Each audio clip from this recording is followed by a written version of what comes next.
Hello Tamil traders, good evening. இன்னைக்கு நம்மளோட market வந்து பார்த்தீங்கன்னா பயங்கரமான ஒரு ஃபாலோ பார்த்துருக்கு. கிட்டத்தட்ட நிஃப்டியே வந்து பார்த்தீங்கன்னா இன்ட்ராடேல 500 பாயிண்ட் அளவுக்கு நெகட்டிவாக இருந்தது. அண்ட் இந்த அளவுக்கு நெகட்டிவிட்டி இருக்க வேண்டிய அவசியம் இல்லை. இன்னைக்கு ஆக்சுவலாக மார்க்கெட் பாசிட்டிவாக இருந்திருக்கணும். ஏன்னா நேற்று வந்து ஈரான் கிட்ட இருந்து ஒரு பாசிட்டிவான ஒரு அப்டேட் வருது.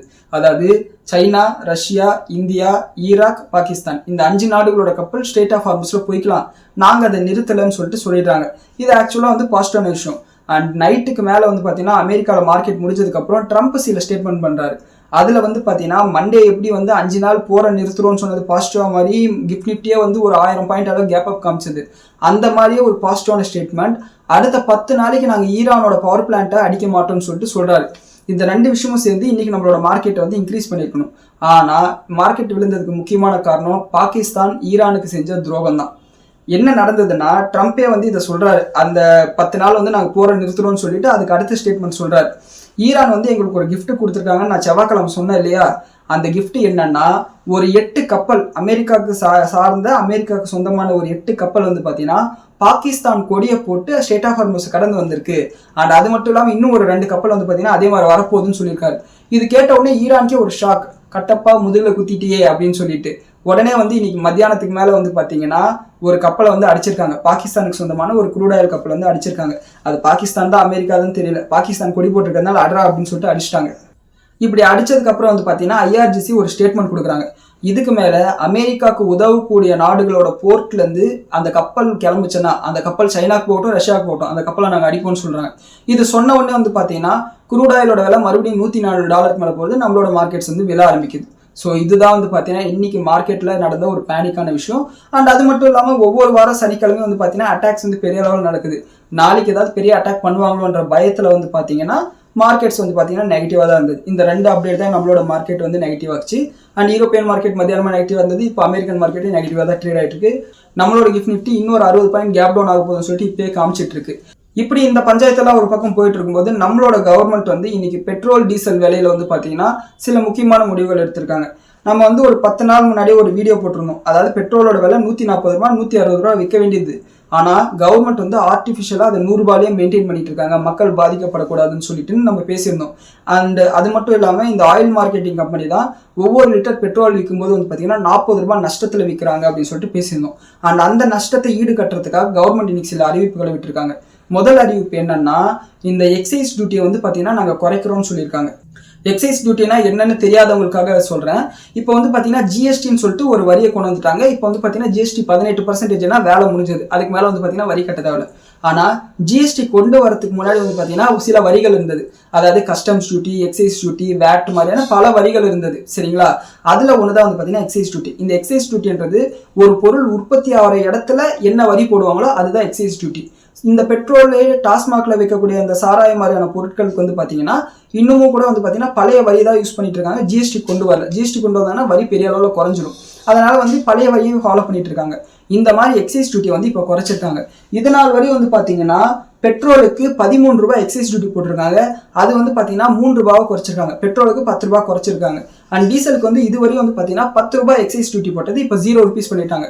அதாவது பெட்ரோல் டீசல் 2 மேலேயும் வந்து பார்த்தீங்கன்னா $10 குறைச்சிருக்காங்க. அண்ட் அது மட்டும் இல்லாமல் கவர்மெண்ட் வந்து மற்ற வரிகளில் பெட்ரோல் வந்து வருது பார்த்தீங்களா, அதில் வந்து பார்த்தீங்கன்னா ஒரு லிட்டர் பெட்ரோலுக்கு வந்து பார்த்தீங்கன்னா $24 கம்மி பண்ணியிருக்காங்க. டீசலுக்கு வந்து பார்த்தீங்கன்னா $30 ஒரு லிட்டருக்கு கம்மி பண்ணியிருக்காங்க. ஸோ அதில் ஒரு $10, இதில் ஒரு $24, மொத்தம் $34 பெட்ரோல் வந்து வரியை கம்மி பண்ணியிருக்காங்க. அண்ட் டீசல் வந்து பார்த்தீங்கன்னா அதில் ஒரு $10, இதில் ஒரு $30, மொத்தம் $40 டீசலுக்கு வந்து வரியை கம்மி பண்ணியிருக்காங்க. இப்போ வந்து பார்த்தீங்கன்னா இது ஆயில் மார்க்கெட்டிங் கம்பெனிஸ் மேலே வந்து பார்த்தீங்கன்னா ஒரு இம்பாக்ட் வந்து காமிக்காது. அதனால தான் இன்னைக்கு காலையில் ஆயில் மார்க்கெட்டிங் கம்பெனிஸ் எல்லாம் பயங்கரமாக ஏறிட்டு ஓவரால் மார்க்கெட் சென்டிமெண்ட் காரணமாக வந்து பார்த்தீங்கன்னா மறுபடியும் விழுந்துடுச்சு. இதெல்லாம் இப்படி ஒரு பக்கம் இருக்கும்போது இன்னொரு பக்கம் வந்து பார்த்தீங்கன்னா க்ரூட் ஆயில வெளியிலேருந்து தான் நம்ம வாங்கிட்டு வரோம். ஆனால் இந்தியாவில் அதை ரிஃபைன் பண்ணி சுத்திகரித்து பெட்ரோலாவோ டீசலாவோ கேஸாவோ வெளிநாடுகளுக்கு ஏற்றுமதி பண்ணால் அதுக்கு மேலே எக்ஸ்போர்ட் டேக்ஸ் போடுவோம்னு சொல்லியிருக்காங்க. அதாவது ஒரு லிட்டர் பெட்ரோலுக்கு வந்து பார்த்தீங்கன்னா $29.50 எக்ஸ்போர்ட் டேக்ஸும் 1 லிட்டர் டீசலுக்கு வந்து பாத்தீங்கன்னா 21 ரூபாய் 50 பைசாவும் எக்ஸ்போர்ட் டாக்ஸ் போட போறதா சொல்லியிருக்காங்க. ஸோ இப்படி எல்லா டாக்ஸஸையும் வந்து பாத்தீங்கன்னா ரீஆர்கனைஸ் பண்ணி மக்கள் மேல பாதிப்பு வரக்கூடாதுன்னு சொல்லிட்டு சில முடிவுகள் எடுத்திருக்காங்க. ஸோ இது வந்து பாத்தீங்கன்னா நமக்கு ஒரு பாசிட்டிவான விஷயம். அடுத்து வந்து பெட்ரோல் குரூட் ஆயில் வந்து இதே மாதிரி விலை ஏறிட்டு இருந்தாலும் கவர்மெண்ட் வந்து நேரடியாக மக்கள் மேல அந்த இம்பாக்டை காமிக்காம அவங்க வந்து அப்சர்வ் பண்ணிருக்காங்கன்றதா காமிக்க முடியுது. ஆனா இதுல என்ன விஷயம்னா பிசிக்கல் டெபிசிட்னு சொல்லுவாங்க. அந்த பிசிக்கல் டெபிசிட் வந்து இந்த வருஷம் வந்து அதிகமாகிறதுக்கு வாய்ப்பு இருக்கு. அது வந்து பாத்தீங்கன்னா பட்ஜெட்ல துண்டு விடுறதுக்கு வாய்ப்பு இருக்கு. அது ஒண்ணுதான் நெகட்டிவான விஷயம். அண்ட் அடுத்து வந்து பாத்தீங்கன்னா இந்த பிரச்சனை இப்படியே போயிட்டு இருக்கிறதுனால வந்து பாத்தீங்கன்னா ரஷ்ய அதிபர் புட்டின் வந்து சில ஸ்டேட்மெண்ட் பண்ணியிருக்காரு.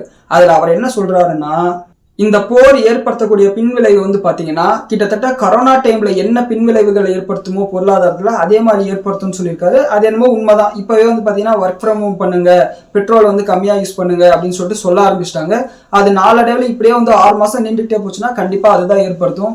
அண்ட் அது மட்டும் இல்லாம கவர்மெண்ட் கிட்ட இருந்து வந்த இன்னொரு அப்டேட் என்னன்னா, இதுவரை இண்டஸ்ட்ரியல் கேஸுக்கு வந்து பாத்தீங்கன்னா 100 கிலோ போயிட்டு இருந்த எல்பிஜி வந்து 50 கிலோவா குறைக்கிறோம்னு சொல்லிட்டு இந்த பிரச்சனை ஆரம்பிக்கும் போது சொல்லியிருந்தாங்க. ஸோ அந்த 50 கிலோவை 70 கிலோவா நாங்கள் இன்க்ரீஸ் பண்றோம்னு சொல்லியிருக்காங்க. ஸோ இண்டஸ்ட்ரியல் கேஸஸும் வந்து பார்த்தீங்கன்னா அப்ளை பண்ண போறதா சொல்லிட்டாங்க.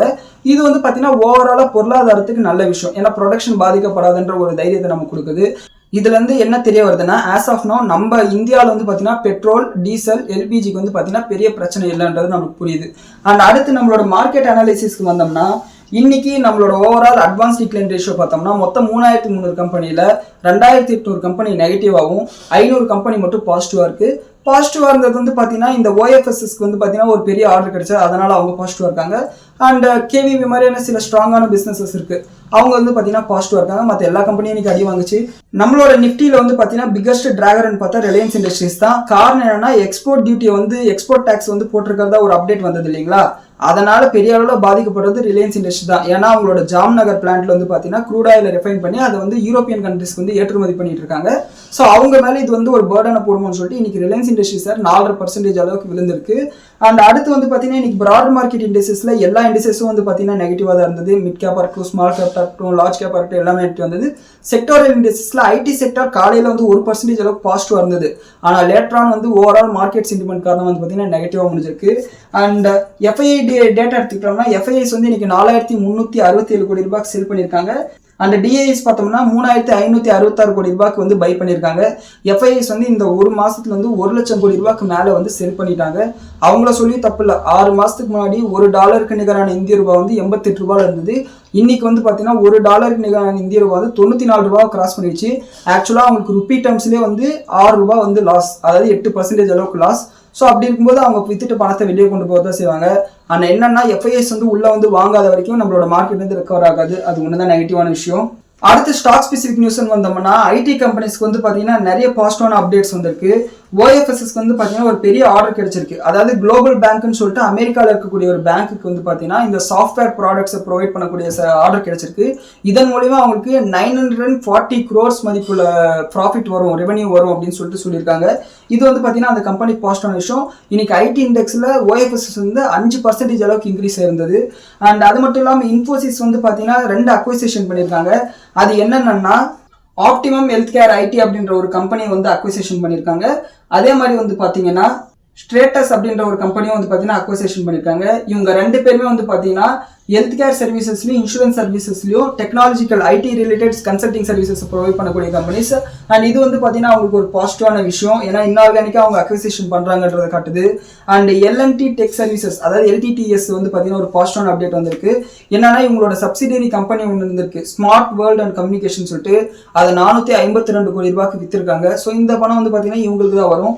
அண்ட் எல்என்டி குறித்த ஒரு அப்டேட் என்னன்னா அவங்களுக்கு இன்னைக்கு வந்து 1000 இருந்து 2500 கோடி மதிப்புள்ள ஒரு இபிசி ஆர்டர் ஒன்று கிடைச்சிருக்காத சொல்லியிருக்காங்க.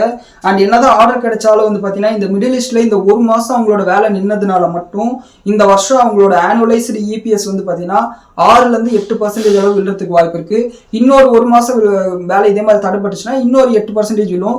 ஸோ அப்படியே பார்த்தோம்னா ஒரு குவார்டர் மட்டும் அடி வாங்கினாலே போதும் 25% அளவுக்கு அவங்களோட ஆனுவலைஸ்டு ப்ராஃபிட் வந்து விழுறதுக்கு வாய்ப்பு இருக்கு. இது வந்து பாத்தீங்கன்னா எல்என்டிக்கு வந்து ஒரு நெகட்டிவான விஷயம். ஆனா எப்படி இருந்தாலும் இந்த பிரச்சனை முடியும். அப்போ வந்து பாத்தீங்கன்னா எல்என்டி பெரிய அளவுக்கு வந்து பாத்தீங்கன்னா ஷேர் ஹோல்டர்ஸ்க்கு ரிவார்ட் பண்ணும், அதுல வந்து மாற்று கருத்து இல்லை. அண்ட் கேஎன்ஆர் கன்ஸ்ட்ரக்ஷன் குறித்து ஒரு செய்தி வந்திருக்கு. என்னன்னா இவங்களுக்கு தெலுங்கானால ஒரு ரோடு ப்ராஜெக்ட் கிடைச்சிருக்கு. அதனோட மதிப்பு வந்து பாத்தீங்கன்னா 84 கோடி ரூபாய். இது வந்து பாத்தீங்கன்னா அவங்களுக்கு பாசிட்டிவான விஷயம். அண்ட் இன்னைக்கு காலையிலேயே வந்து பாத்தீங்கன்னா டாடா மோட்டார் பேசஞ்சர் வெஹிக்கிள் வந்து பெரிய அளவில் ஷேர் பிரைஸ் விழுந்திருந்தது. காரணம் என்னன்னா இவங்களுக்கு பிரிட்டன்ல வந்து ஒரு மேனுஃபேக்சரிங் பிளான்ட் இருக்கு, ஜாகுவார் லேண்ட் ரோவரோட மேனுஃபேக்சரிங் பிளான்ட் இருக்கு. அங்க ஒரு ஃபயர் ஆக்சிடென்ட் காரணமா அடுத்த 2-3 நாளைக்கு வந்து பாத்தீங்கன்னா ப்ரொடக்ஷனை நிறுத்தி வைக்கிறதா சொல்லியிருக்காங்க. இருக்கிற பிரச்சனையில இது வேறையான்ற மாதிரி தான் இருக்கு. அடுத்து இன்னைக்கு காலையில வந்து பாத்தீங்கன்னா ஃபெர்டிலைசர் கம்பெனியோட ஷேர்ஸ் எல்லாம் வந்து பாத்தீங்கன்னா பயங்கரமா ரேலி ஆச்சு. காரணம் என்னன்னா கிறிஸ்டல் கிட்ட இருந்து வந்த ஒரு அப்டேட் தான். என்னன்னா போன வருஷம் கவர்மெண்ட் வந்து இந்த ஃபெர்டிலைசர்ஸ்க்கான சப்சிடி வந்து 25,000 கோடி கொடுத்தாங்க ஓவராலா இந்தியா ஃபுல்லா. இந்த வருஷம் வந்து பாத்தீங்கன்னா 1,95,000 கோடி ரூபாய் மதிப்புல சப்சிடி கொடுக்கறதுக்கு பிளான் பண்ணிட்டு இருக்காங்க அப்படின்னு சொல்லியிருக்காங்க. காரணம் என்னன்னா இந்த மிடில் ஈஸ்ட் பிரச்சனை காரணமா இம்போர்ட் வரமாட்டேங்குது, வெளியில இருந்து வரக்கூடிய ஃபெர்டிலைசர்ஸ் நமக்கு வரமாட்டேங்குது. அதனால வந்து பாத்தீங்கன்னா உரத்தட்டுப்பாடு வந்து இந்த ஃபெர்டிலைசர்ஸோட விலை வந்து அதிகமாகிறதுக்கு வாய்ப்பு இருக்கு. அதனால கவர்மெண்ட் வந்து இன்னும் அதிகமான மானியத்தை வந்து பாத்தீங்கன்னா இந்த ஃபெர்டிலைசர்ஸ் கொடுக்கறதுக்கு வாய்ப்பு இருக்கு. இது வந்து பாத்தீங்கன்னா ஃபெர்டிலைசர்ஸ் கம்பெனியோட பிசினஸ் தடப்படுமோன்ற ஒரு பயம் இருந்தது. அதை வந்து மிட்டிகேட் பண்றதுனால இன்னைக்கு ஃபெர்டிலைசர் ஷேர்ஸ் வந்து பாசிட்டிவ் ரேட் பண்ணுச்சு. அண்ட் அடுத்து வந்து பாத்தீங்கன்னா பிபி ஃபின்டெக் வந்து பாத்தீங்கன்னா ஒரு நெகட்டிவான ஒரு அப்டேட் வந்திருக்கு.